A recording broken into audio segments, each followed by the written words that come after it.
Welcome. I'm your host, Maya Urban, the Urban Healer. I'm a life coach, Reiki master, Akashic record reader, and registered nurse. Hello, and welcome to the Discover Your Joy podcast. My name is Tamara Urban. I will be your host. And today I have a very special guest, a very dear friend of mine, Kiki. Kiki is an intuitive eating coach, and we're going to be discussing how to quit your disordered eating habits and feel radiant. So hello and welcome, Kiki. Thank you for being here. Of course, anything for you. I love you. You're the best. I'm so excited to dive into this topic. There's just so many things that are kind of circulating out in the world in terms of diet culture, and everyone's jumping on different fat diets, what works, what doesn't work, and actually getting to like the root causes of why certain things don't work. But first things first, and I feel like this caused a little bit of a stir online and I loved it. How do you know Kiki? How did you two meet? Because I'm based in Toronto / Prince Edward County, and Kiki is kind of traveling. She's in Mexico right now. And people are like, wait, how do you guys know each other? So I think that's the first thing we need to discuss. So everyone knows our absolute cute way of meeting. Do you want to dive in? Let's share from day one. So it was in Toronto, and I do believe it was some sort of kind of wellnessy girly event that, of course, we attended them all back in the day when before events were banned. I know they're coming back now, but I don't know. There was something different about the energy of events then. I definitely overdid it with events. I don't know about you, Jamea. Oh my God, same. It was too much. It's like you said yes to absolutely everything. Yep. So anyways, I think it was like go do a workout and then have a potluck. And and it was really through a mutual friend that we had met. And I loved you right away. And it's so interesting that all of this has come full circle because we've done so much together. It's weird to me that people don't know that we're like still technically attached at the hip, even though now I'm in Mexico City and you're, in different places in Canada. But we did those mindful dinner parties, which was so fun. And we would invite random people, like also some literally like B-list celebrities that would sometimes show up to these dinners. It was hilarious. And so we did that. I feel like we've done so much together, and it's always been in this within this energy of like uplifting women and feeling good and fusing in food. And so it's interesting that now here we are at different areas in the world, but still doing something in a way quite similar, but hopefully a little bit more focused and powerful for those that are truly, truly struggling and need a transformation, really A to B. Absolutely. And that's like back in like 2019. I think we met actually in 2018. And then in 2019, we started doing the mindful dinner parties, which was literally, and like, obviously you guys can't see because it's a podcast, but I'm still in my Toronto condo, and we literally hosted parties at my house and like literally would just invite random women from Toronto who are in business, and we would sit down and just been like, hey, what do you struggle with? What do you offer? What's going well? Let's share, let's talk. Everyone brings a piece of food item in terms of like potlucking and sharing. It was always healthy.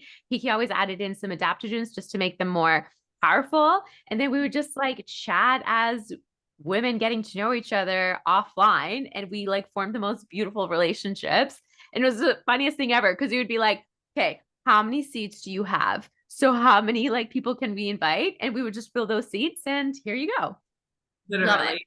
And I think we've both also really supported one another through different transitions in our lives. I mean, I remember you giving me Reiki when I was moving out of one of my apartments into like a different area of the city, and I was kind of nervous about it. And we've also kind of echoed each other in terms of going into full-time entrepreneurship, coaching. And I think that we really need to reflect back and be like, wow, that was just like a dream for us at that time when we were doing the parties, where it's like, oh my God, only making our own money from our own resources. And now here we are doing it. So congrats, girl. We did it. Well, seriously. And it's just so funny because like we didn't see each other over the pandemic and we didn't really connect as much as we used to. And then all of a sudden we both just like reconnected and everything was exactly the way it was. And it's like no time has passed. And I just love that. And like literally, like we just met through a common friend. And like regardless where we live in the world, we're still like so important to each other. So again, it's like, ladies, stay open. You don't know when you're going to meet one of your best friends who's going to end up like becoming like a business partner or someone you collab with and like create beautiful, huge things with. So, oh, I just love you so much. Love. So good. Okay. So let's dive into our topic. Firstly, I wanted you to discuss your journey with orthorexia. So what is that? What was your experience with it? And tell us a little bit more. Yes. So it was funny when we were speaking before, we actually started recording. You mentioned like, oh, let's talk about orthorexia. Probably everyone knows what that is. And that's my thinking too. Literally every time I drop that word, people are like, orthorexia? What is that? And so I think if you're super in the wellness world, you've probably come across it. But even if you are, you may have not. So essentially it's an obsession with clean eating.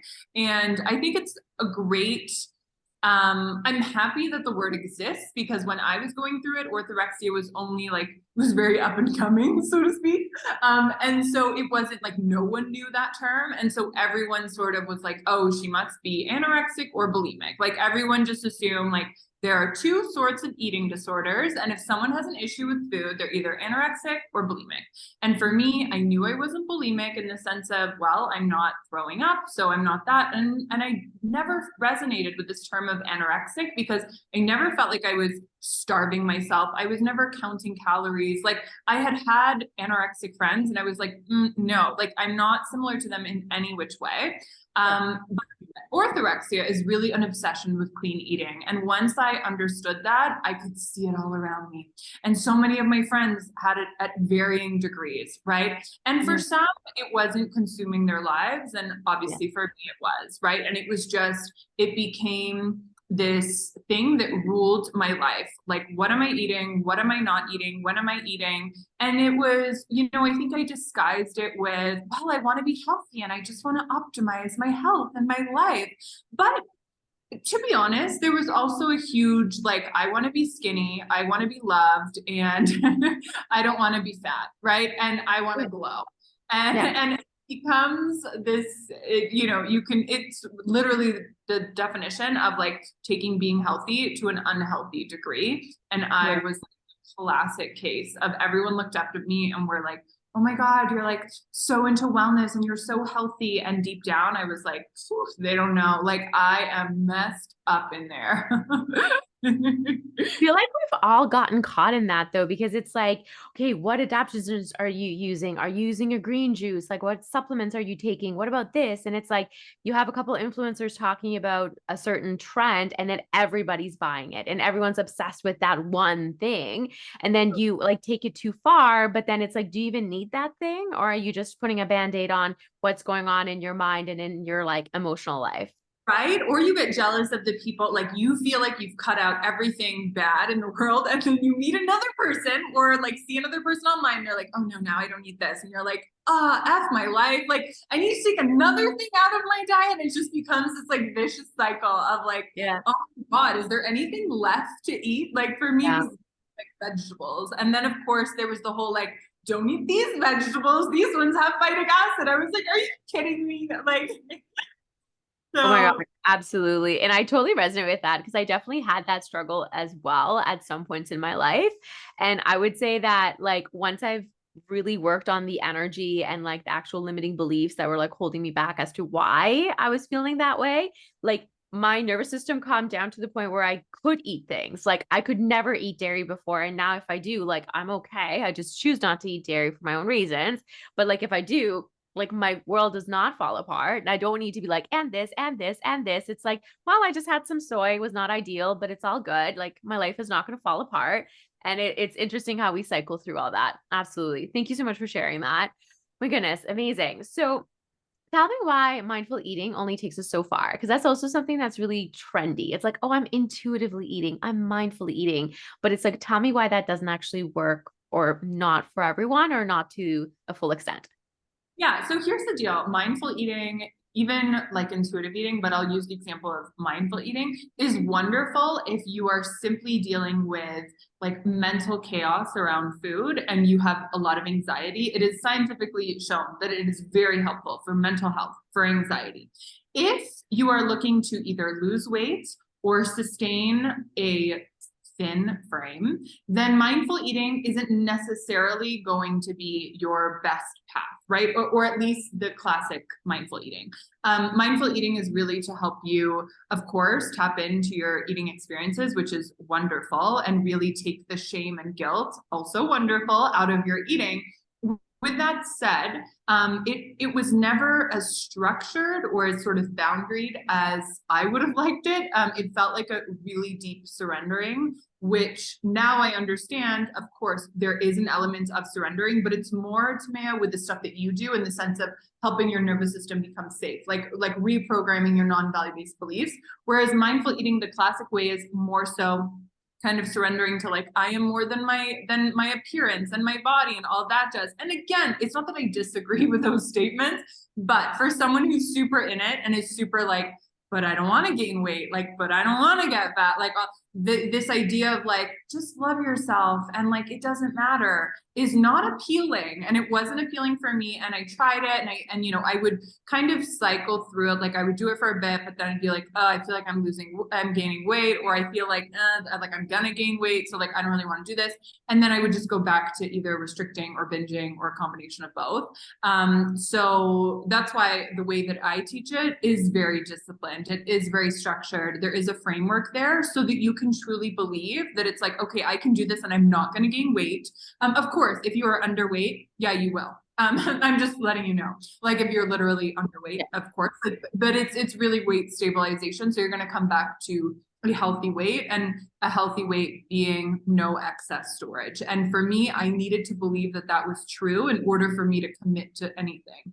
And so that's why I really like the way that I teach it, because a lot of women that do have this sort of shame secret of like, but I do want to be thin, can actually adopt this way of intuitive eating without that fear of gaining weight. And I feel like having the structure and the discipline around it, it like feels safer, as opposed to it's just like mindful and it's like too open, too fluff.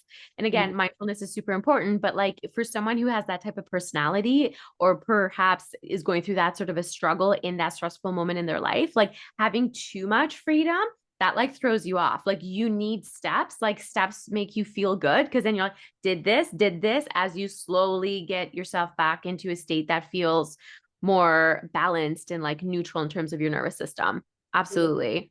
Work with women that love rules. And so for me to just say like, okay, now no rules, like go love yourself, like not gonna fly, right? And so I'm not saying, oh, let me just give you more external rules. Absolutely not. But I can say, okay, well, I'm going to give you boundaries that will help you find your internal rules and your internal boundaries of your body. So there's still that comfort in like, okay, I'm following a system.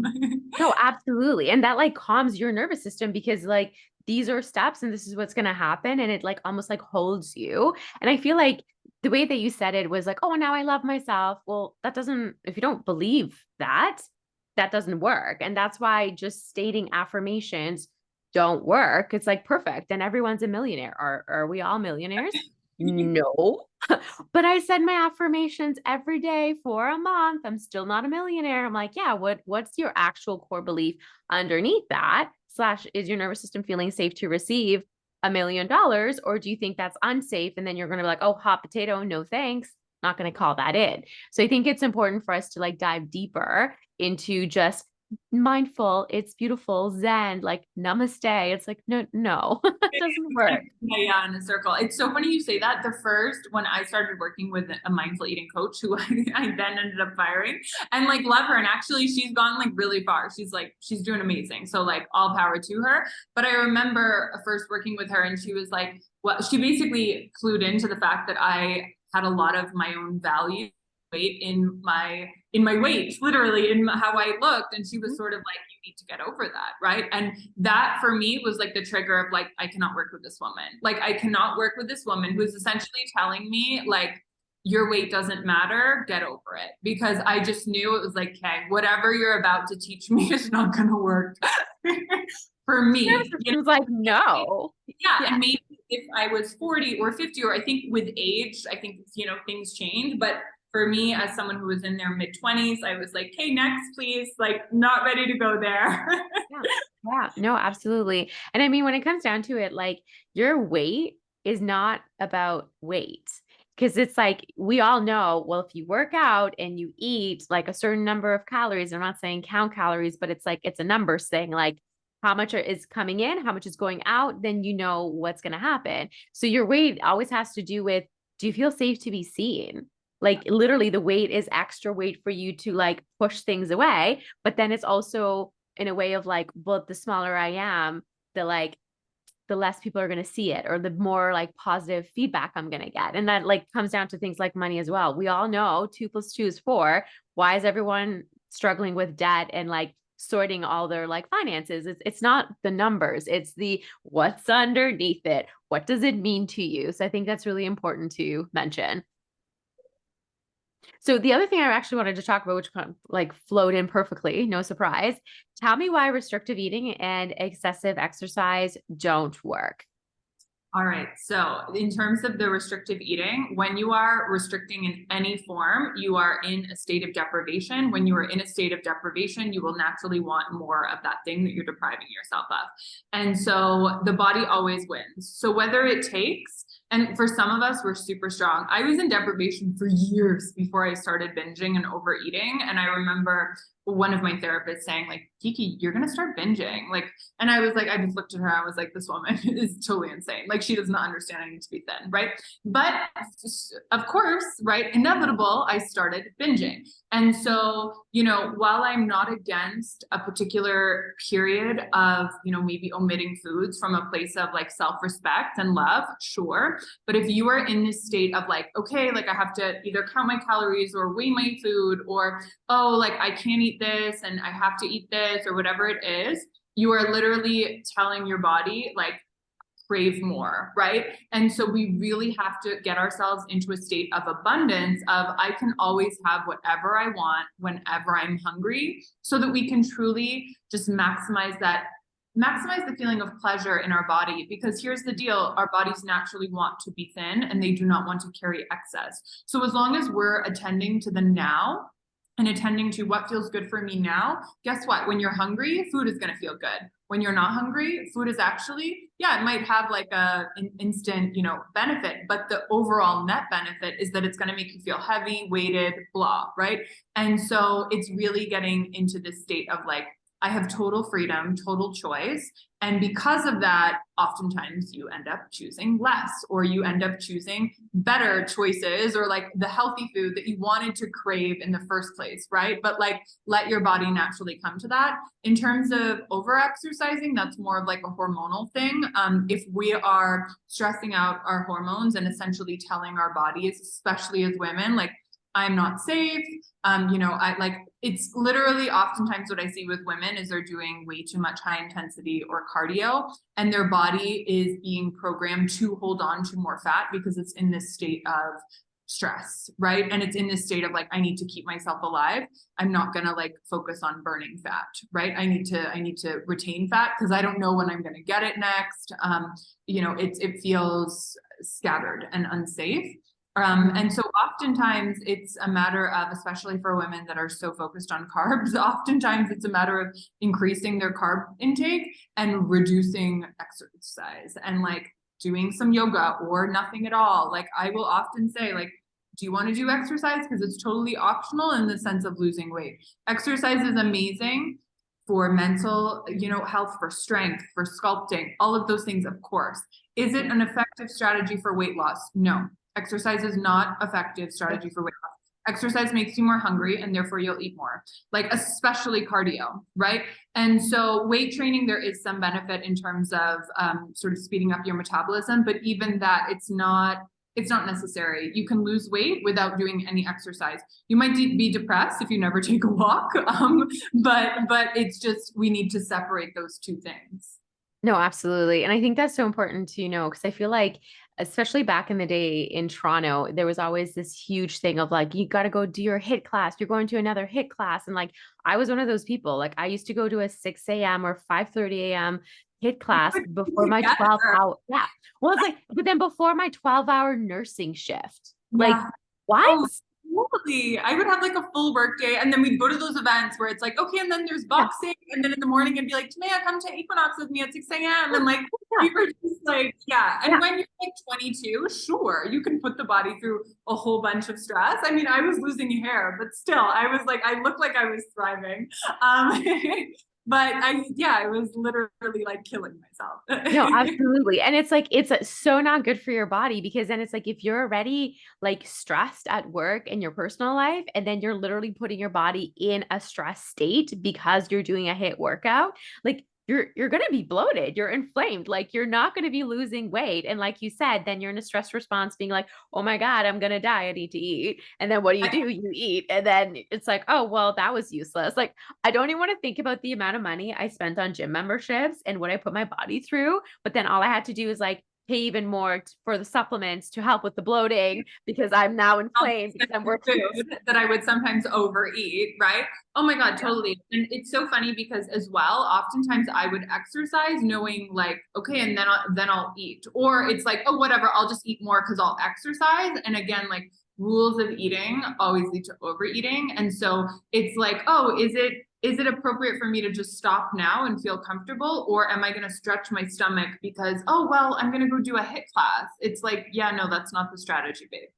Yeah. Oh yeah. No, it really doesn't work. And I feel like sometimes the best idea in terms of like your workout would be like, get outside and go for a walk. It's low intensity. It is free. You do it at any time. And like that will actually help your mental health. And then you'll like bring your body into a more state of calm. And then you're not going to have the inflammatory responses, the stress response, the bloating, the blah, like, oh my Or goodness. like sunlight or a sauna, or if you can afford it, like go get like a massage, like all of those things, great for weight loss. Do you know what I mean? Like better than a HIIT class. Yeah. Yeah. Sorry, we're not feeling HIIT classes right now. You got to listen to your body. And again, perfect segue into the next question. What are your thoughts about different bodies needing a different exercise regime as well as like different diets? Why does one diet or one workout not work for everyone? Totally. Well, the thing is, we are all different, of course, and we're also always changing and evolving. And all of these studies that are like, oh my goodness, like keto is great or like vegan is great or whatever it is. First of all, we have to recognize that most of these nutritional studies, most of any human studies are actually done on men because women are harder to do these studies on because of their cycles, right? And so oftentimes all of these studies, or at least 90% of the ones that you hear about are done on men or they're done on post menopausal women, right? So it's not, again, because women that are going through, you know, their cycle that are, you know, fertile are not good studies. Like they're not good cases, right? And so they're often not studied on them. And therefore, we have all of this data that's helpful for men who run on a 24-hour hormonal cycle versus women that run on a 30-day hormonal cycle. And so all this is to say, we really can't look at studies or textbooks or even just the latest and greatest nutritionists to tell us what to eat. We need to truly tap into the wisdom of our body. And we have taste buds not only in our mouth, but actually all over our body. And we need to really surrender into, okay, what tastes good to me? Because once you truly tap into that with zero judgment, you're going to naturally crave the food that you need and the nutrients that you may be depleted in. And the disappointing fact is that no one can tell you that. Like you can get some tests done, maybe they'll be right, maybe they'll be wrong. But you know, like $1,000 later, you have some data that is like possibly correct. Yeah. Right? It's like, yeah, you could do that. Or you could figure out really how to get in touch with the rhythm of your hunger and satiety and strengthen your taste buds. And then you are your best nutritionist for the rest of your life, because guess what? It's changed depending on your activity levels, like on your emotional state, on who you're living with, where you're living, like all of these really factor in. No, absolutely. And it's so funny you said that because I had an ex who was like obsessed with keto and was like so gung ho about putting me on keto. And I was like, I'm not a man. no. And then it's like, well, my mother does it. I'm like, your mother's like 70. Like, Yeah. no. And your mother was also The like man that you obese. are, right? Yeah. Technically. Yeah. Oh my God. Like it was so annoying. And I was like, I can't digest dairy, like not in that quantity. And I'm like, I can't just eat meat on top of meat. I'm like, I need vegetables. And like, F you, I want a potato. Like, stop. If I want to eat a damn potato, like let me live my life. Exactly. Oh, it was awful. I was like, this is not working out. And this is definitely a deal breaker. So it's like when you're dating, you're like, are you keto? I'm like, this is lovely. All the best to you, though. Truly. Me and my potato are gonna go over there. Same questions. So important. Oh my goodness. So Kiki, tell us about the development of the gut-brain integration method.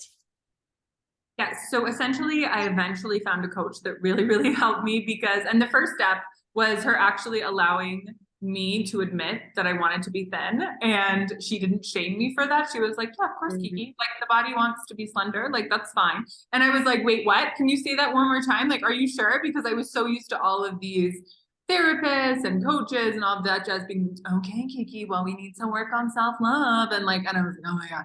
And anyway, she just sort of was like, yeah, okay, next, now let's heal your food. And I was like, oh, interesting. You don't see that as an obstacle. And basically she put me on a recording method, which I have since kind of jigged up and really tweaked, but it's essentially a recording method that helps you get in touch with your hunger and satiety. And it really helps you own your start and your stop of eating. And really, if I were to kind of sum it up, it kind of teaches you how to eat like you ate when you were a child, which was naturally waiting for hunger, eating something that tastes good to you, like until it feels good, and then moving on with your life and not thinking about it. And that is normal eating. And actually, I hate to break it to you, but that's actually the best diet you can ever be in. And it doesn't actually matter necessarily what you're eating, and especially in terms of weight loss. It's really being able to arrive at hunger, not frantically rush to solve it, right? Hunger is not a problem.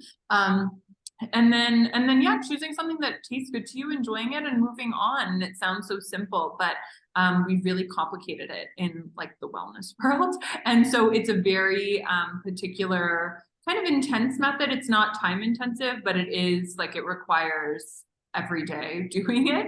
Yeah. And that's as well why I'm really excited to incorporate into Radiant what we're doing together. I love it. Don't worry. We will be diving into that in a moment and telling you guys all about it. But I do want to mention like we need to remember that everyone gets hunger at a different time. So even things like in the corporate world where you're like your lunch break is 12 to 1. Well, F you, maybe I'm not hungry at 12.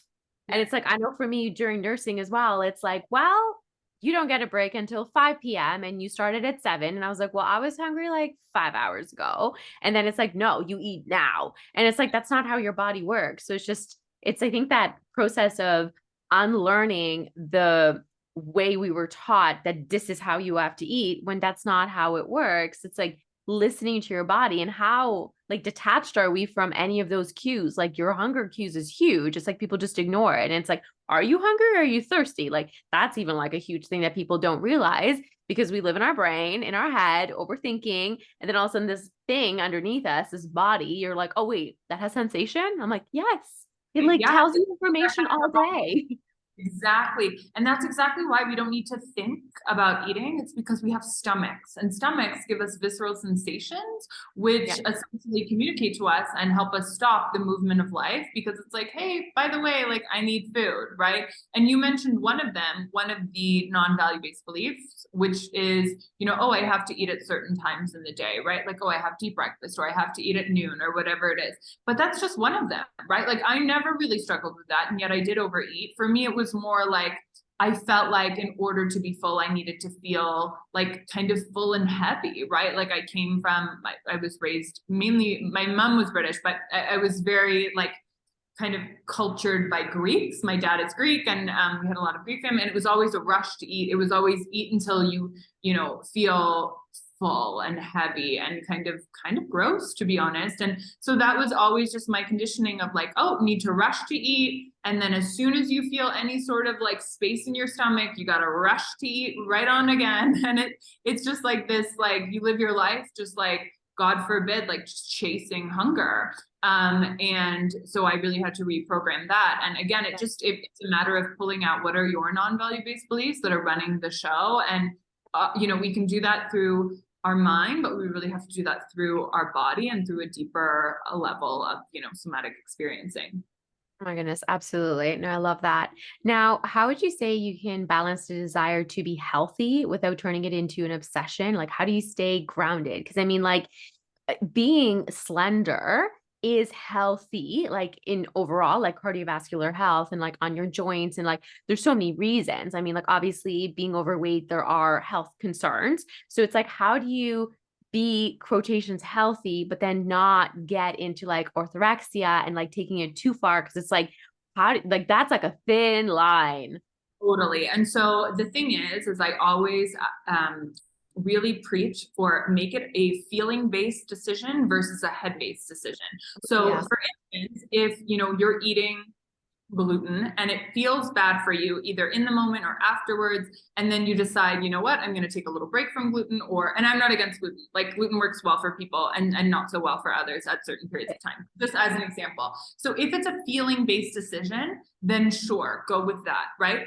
If it's but I read this thing or I saw this person or, well, my friend is doing that, if it's any sort of head-based decision, then I would say actually that's orthorexic, right? And that doesn't mean you have orthorexia, but it means that you are essentially looking to an external rule to fill an internal need, right? And so we really have to check in and do I still follow different experts, read different books? Absolutely. So that I can test them on me, right? It's like, oh, interesting. Like I just learned that, like maybe more protein is good. Okay, well, I'm going to consider the protein intake that I'm having. I'm going to feel into like, you know what?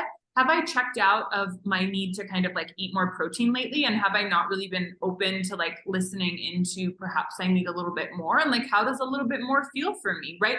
But with zero expectation of like, oh, well, this person said I need more protein, so I'm going to have more protein. So it always has to be driven by how does it feel? Right. Again, in the moment, afterwards, all of this requires slowing down. It requires zero expectation. In yoga, it's like the beginner's mind, right? And so that's really where we need to start. With all of that said, if you are fully going through disordered eating and feel like you have orthorexia, you need to just completely cut out all sources of external information and just give it a rest, right? I think everyone needs that period of just like, F you, I don't need any more advice. Like, I'm just going to listen to myself. But then once you feel your shit, you can tap back into that world and then be like, okay, I'm open to receive information so that I can try it on for size. No, absolutely. And also just knowing that we cycle, like as women, we cycle throughout the month and it's whether you still have a period or you don't, but it's like, we're different. And it's like, in the winter, I eat differently than in the summer. And it's like, maybe I'm traveling. So that's like, you just have to listen. And I think the more you put away all those extra factors, those external, like, I guess that noise, then you're able to like tune into you, which is like, hello, it's your body and your body will let you know and guide you. But like, have you even asked your body at all? Yeah, no, I love that. Beautiful. Now, if you could share your opinions on this new health and wellness like trend of like how it's bad to be thin, how it's like becoming like this toxic thing, how like it's shamed up, like it's like a shame thing where like how dare you say thin? Like thin is not a thing. Like you shouldn't, like everybody is like welcome. Of course they are, but then it's almost like looking down at being slender and quotations healthy. So then it's like, what are your thoughts? How would you untangle that? Yeah, it's so interesting. And it's definitely something I've been exploring more and more in the past year or so.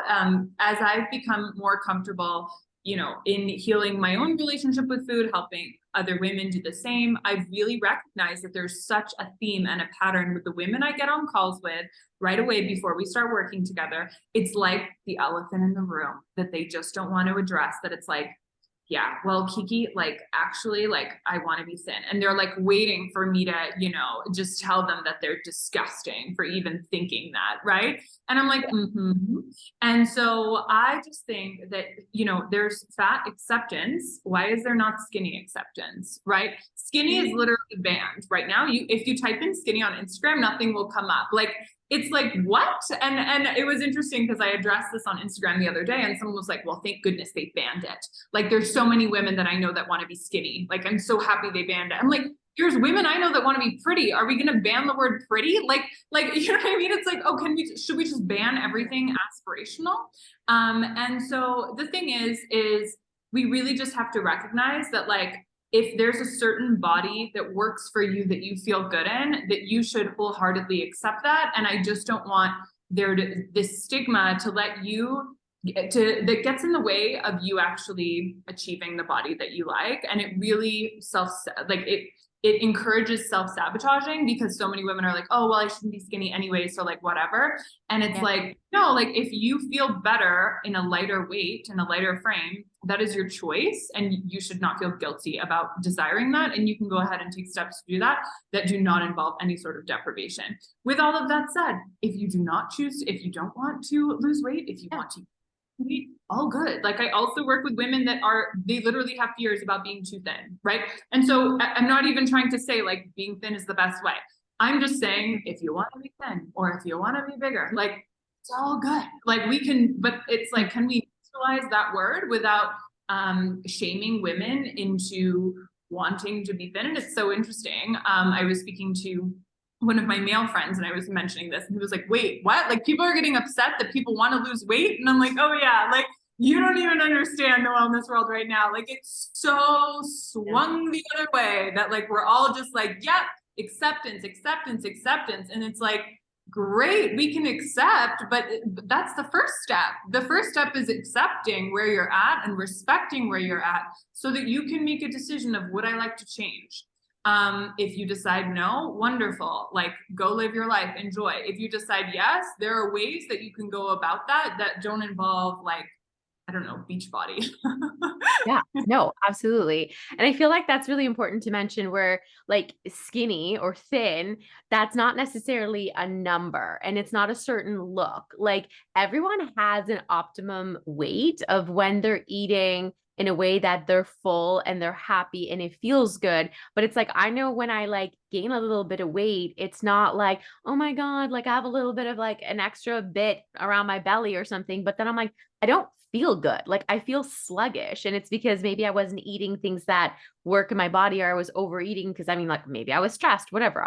It is what it is. But then it's like, I know I'm not at my optimal weight, which isn't a number because I don't weigh myself. And it's also not like, well, I have to fit into a blank size pair of pants, but it's like, I just don't feel good in my body. And it's like, you're skinny, you're thin, you're like perfect number. One will change with age, and that's fine. But then you're allowed to have that number, and it's not bad if you want to get back to that number to feel at your optimum. And as you say, it's such a feeling, you know, even when I was underweight at one point, very underweight. And yet I was never like, I swear I was still like a 6 or 7 dress size. Like, my bone structure, like, I'm Greek, like, I have big bones, you know what I mean? And like, I meet women today that are like, that they think they're bloated or whatever, and they're like 00, right? And they feel fat.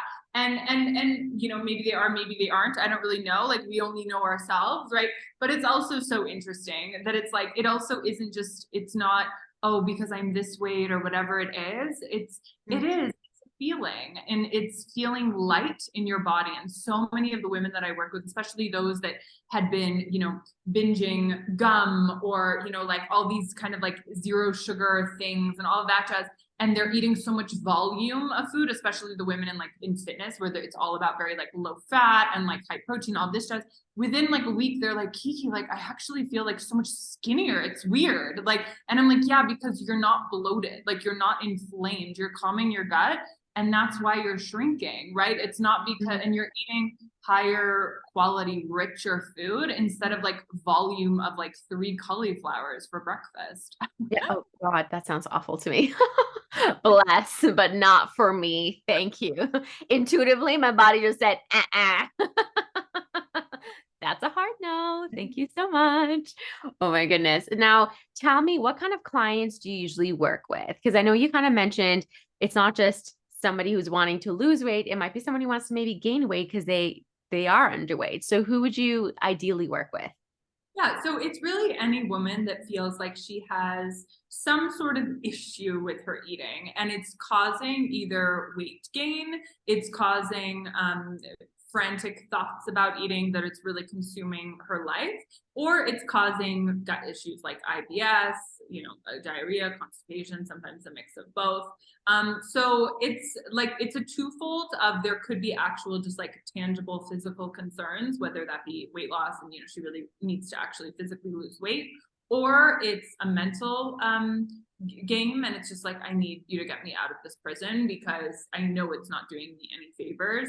And then oftentimes within both of those groups, there's sometimes some irritable bowel syndrome going on because of course the the head and the gut brain connection is so intertwined that when there's any sort of inflammation in the gut, it's because there are thoughts going on in the head that is causing that inflammation. And so we need to calm the inflammation, not through our food, not through a healing diet, but through our thoughts and through our actions.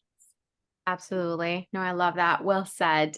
So last but not least, Kiki and I are creating a program that is going to be launching very soon. And we wanted to talk about what is it, what is in, like, what do we cover? Who is this for? Because we're joining forces because, every time we come together, beautiful things happen. And we've just noticed that both of our clients have had similar issues, but there's like a missing piece. And then when we reconnected, we're like, wait, you're the missing piece. Like, let's merge this and we need to create something out of it. So tell us a little bit about our brand new program called Radiance. So we're combining my gut brain integration method, the program that I work through with women, the structured recording process, as well as all of your kind of more deeper energetic body-based healing, which again has really been a vital piece for especially the women that I work with that feel like it's not just an eating thing. Like they can recognize that it's like there's something in my body that feels off, right? And I'm either holding on to weight that like it doesn't matter how much I diet, how much I exercise, whatever. And so in terms of what we're going to be covering from my side, it's really going to be about separating eating from the movement of your life. It's going to be about owning your choices, reestablishing your core beliefs. So just like we spoke about earlier with those non-value-based beliefs, turning them into value-based beliefs. One of them being, as long as I wait for hunger and take myself to balance, I can eat whatever I want and I can be thin, right? Like that is oftentimes a new true belief that I work with clients because most women can adopt that knowing of like, okay, yeah, if I took out every moment in my life where I was eating either not hungry or eating past the point of balance, if I took all of those occasions out, would I be thinner? Yeah. Right. And so it's that kind of calms this need to like focus on omitting gluten or dairy or like, I need to make sure I have my protein smoothie. It's like, no, you need to make sure you're not eating when you're not hungry. We're going to go into emotional regulation, really owning your space and your body. There's a lot of boundary work that we do because oftentimes if we don't own our boundaries, we can't own our boundaries with food, just like, and that's translating into not owning your boundaries with work, with relationships, etc.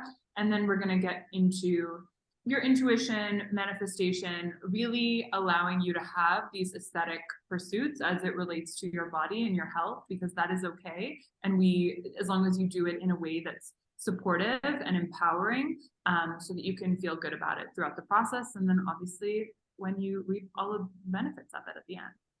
Absolutely. And then the parts that I'm going to be sharing, because, I love the nervous system. So it's like the kind of the basics of what the nervous system is, but then also how to work with it for yourself. So when you're in a stress response, you're not going to lose weight because you're literally not in the rest and digest part of your nervous system. So if you're activated in this like go, go, go, I might die, and literally that is what it comes down to with your nervous system. It's always you feel unsafe, then you're not going to be losing weight. You are going to have the bloating, you're going to have the indigestion, and you're like spending so much money on your supplements and organic freaking kale that you can't even digest it. So that was actually useless. So please stop doing it, but just relax yourself, get to a parasympathetic state. The next thing I'm going to be talking about is trauma. So there is a lot of unprocessed trauma and emotions that live in our body which will, one, activate the nervous system to feel unsafe. But then, for example, if you've had any sort of sexual trauma in your background, then you will carry more weight. And that's literally your body is trying to physically protect you from the external world. Maybe you don't want to be seen, you don't want to be noticed because it makes you nervous, but then you're not even aware of this. And then you're like, why can't I lose this extra weight, for example? So trauma can manifest in many different ways. Big T, small t trauma, regardless, it's going to be something that we'll process. Then there's the subconscious mind. So this really ties in with your core beliefs. What are the limiting beliefs you have? How do you think life is? Do you have a belief of, this is just how this is how my body is. It's never going to change. Or do you have the like, well, I'm getting older. I'm in my mid 30s. I'm in my late 40s. Well, of course, this is how it is. And you kind of just give up. But then it's like, no, do you feel good in your body? So diving into that. Obviously, talking about EFT tapping. So how can you actually do this on your own if you're being triggered? Maybe you binged, maybe you had an interesting interaction with food or other people. So how can you move that? And then diving into the energetics. So we are energy, you are energy, your food is energy, your thoughts are energy. And you really need to understand that, because otherwise you're really not knowing how to work with the environment that you're in, and you're probably not going to get the results that you're wanting. And then the last thing that I'll be diving into is feminine and masculine energy. So knowing when to push and have the like action and the like goals and like the actual steps, but then also when to soften, relax, be in that receiving state of the flow state. So it's like knowing you can eat more one day and the next day you're going to maybe eat less. And that's just because you want to, not because it's 12 on a Monday, so I'm going to eat the blank. So really untangling from that and learning how to do this in a way that works for your body in whatever circumstance you're in as you're cycling through your life. And for my parts, I'm actually going to be adding in all the different modalities that I use. So there'll be a beautiful hypnosis for you to feel good in your body. There's going to be an EFT sequence for you to do in terms of the tapping and so much more. So I'm not going to like give it all away, but these are the big basics. So if this is something that's resonating for you guys, maybe you want to reach out to Kiki and I, you want to check out our sales page in terms of just seeing what the details are of like, is this for me? Is this something I struggle with? And really when it comes down to it, it's like, do you feel good in your body? It's not about the number. It's not about the weight. It's not about fitting into that outfit. It's, do you feel good in this physical vessel you live in? So what would make you feel better? And let's be real, food is great. Like I want to eat food. I want to enjoy my food. I want to eat a cookie and then not have guilt, not have the shame. And maybe that's something that you have been struggling with. And then this is the next best step for you to dive into. Anything else you want to add, Kiki?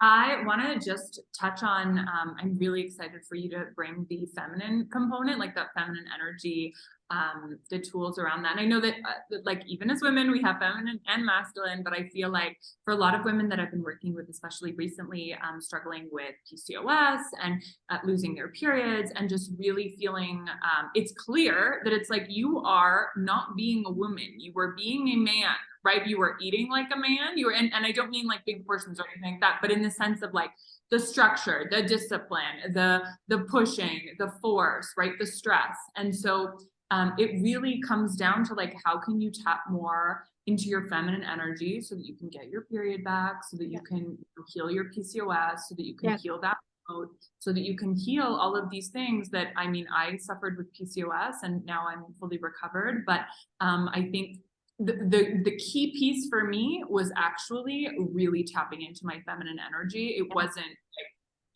eating cruciferous vegetables. No, absolutely. And it's like, it's easy to think about like, yeah, I'm going to be more feminine, but it's like, wait, how do you actually do that? How do you actually embody that? How do you turn it into something that you just are? And that's something that I think is not known. And it's like the somatic part of it, like the embodiment process of that. And even just like, how do you really relax the nervous system? Yeah, we all know that's a buzzword now, but it's like, no, but how do you do it in your life, in your lifestyle? And how do you handle that? So we want to teach you those tools and I'll actually give you the background because both of us have worked with women for multiple years. So this is something that we specialize in, but you have to have both. Like you need to have the like nitty gritty steps, like the structure, beautiful, but then you also need to have those healing modalities that heals the trauma that is living in your body, the limiting belief that's just like running the show. And it's like really preventing you from having the life that you want and desire. So we're so excited. Like literally, we're so giddy. Like we send each other messages every day, being like, oh my God, this is so good. Oh my God, this is so juicy. Yes. So it's going to be birthed very soon. All the details are going to be in the show notes. So check it out. And where can people find you, Kiki? Because you're fantastic and everyone must follow her. And this is an order. Oh my God, I love you. So I'm on Instagram as Kiki_Athanas. My website is Kiki Athanas. And I'm also on TikTok because I'm pretending like I'm Gen Z. And so I'm also Kiki Athanas on TikTok. Beautiful. I love that. One last question, because I ask everyone, given that this is a Discover Your Joy podcast, what brings you joy? Ooh, you know what? I would say being in I won't even say places, like literally new neighborhoods. I love traveling, but I feel like I often say like, oh, I love traveling. And then I get sometimes the eye roll of people of like, nice for you, right? But you know what? Like, even if I'm like just stay in Toronto, right? Literally going to different neighborhoods, different pockets. If I can borrow my mom's car and, drive up to like a Prince Edward County or, a different area, just newness brings me joy because I think that newness taps you into presence more. It taps you into, you have to notice, you have to be in the now. And I think like if you're in the now, then you're in joy. Oof, I love that. And this is why I asked this question, because every single person gives the most beautiful answer and I freaking love it. So that was gold. Love it. Has anyone just said money? Yeah. No, actually, they have not. But hey, money is important. And if you make peace with the fact that money's just energy, it's not a big deal. Come on, guys. Yes, please make it rain. Amazing. Love it. Thank you. Thank you. Thank you. Kiki, you're amazing. I adore you to bits and pieces. And if anybody has any questions, you know where to find us. Reach out, ask anything and everything, and we're there for it. Thank you. Love you. For ways to work with me, visit theurbanhealer.ca.